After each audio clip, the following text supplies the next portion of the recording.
Rais Faustin Archange Touadera wa Jamhuri ya Afrika ya Kati ameapishwa kuhudumu kwa muhula wa 3 miezi mitatu baada ya kutangazwa mshindi kwenye uchaguzi uliokuwa na utata. Touadera sasa atatawala tena kwa muhula mpya wa miaka 7. Ametangazwa mshindi kwenye uchaguzi wa mwezi Disemba mwaka jana ambao uligomewa na muungano wa vyama vya upinzani. Kufuatia mabadiliko ya katiba mwaka 2023 yaliondoa ukomo wa miula ya kutawala na kuongeza urefu wa kila muhula kwa miaka 7 badala ya miaka 5 ya awali. Vyama vya upinzani viliyakataa matokeo ya uchaguzi huo ambavyo yalimpa kiongozi huyo ushindi wa 78%.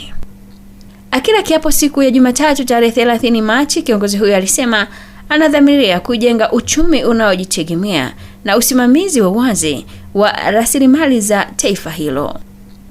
Sherehe za kuapishwa kwake zilihudhuriwa na marais wa Kongo na visiwa vya Komoro.